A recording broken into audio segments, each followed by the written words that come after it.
Let's go through the product requirements document. This is a document that you give to the design and development team so that they can implement the application. It usually has a couple pieces: an objective, value propositions, target users, use cases, and then specific requirements. Let's start with the objective. The objective should be clear and concise. It should assume that the audience has no context or any background on what you're trying to accomplish. By reading the objective, the audience should be able to understand the main purpose behind the application. Next, let's look at value propositions. Value propositions are simple and short statements that could be directly given to users. And if a user read it, they should be able to understand what kind of value they should expect from the app if they used it. Next, you want to highlight who the target users are. By reading this section, the audience should be able to understand and form a picture of who those users are. Occasionally, you might want to put in personas or other types of research that can help people form a better picture. In this case, we're going to keep it pretty simple and continue forward. Next, let's take a look at use cases. Use cases describe how a particular feature solves a very specific user problem. User problems are very commonly described as user stories, which is really just a format. The format is something like, as a user, I want to be able to do something.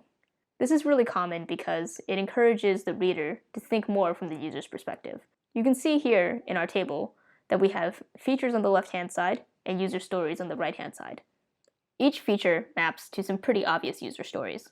So for example, the sign up login feature has the following user stories. I want to be able to sign up, and I want to be able to log in. This is intentional. You want to have very clear mapping between the user stories and the features, and this enables readers of your PRD to have a better sense of what you really want them to accomplish. And lastly, we have the requirements themselves.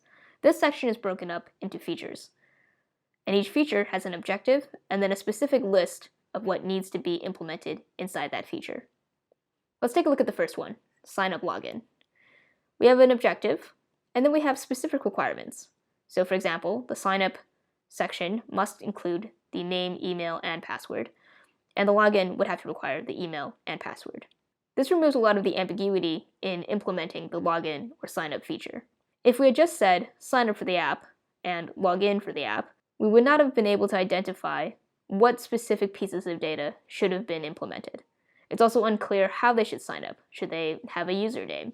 All these different components are things you have to think about when you do the implementation, which is why it's essential that you list exactly what's needed when you build out the requirements.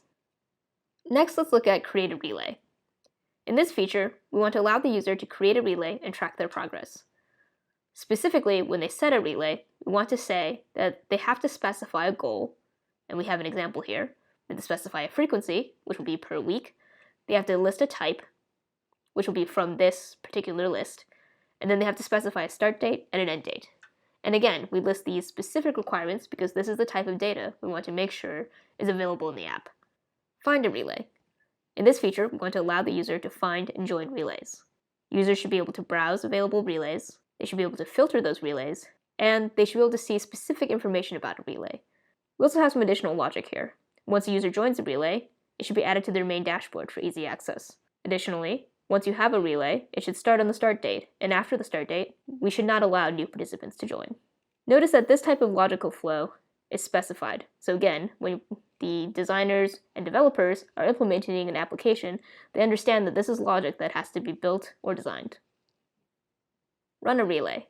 In this feature, we allow a user to participate in a relay. Here, we want to specify that there's a couple different actions a user can take. And additionally, we specify how the reward system works, which is that the user should receive 5 points for every progress update that they make. They should be able to see those points and be able to show support for their teammates' progress with likes. This section effectively is defining the type of interactions users can have with each other. And in the last section, My Relays, we want to allow the user to see all of their relays.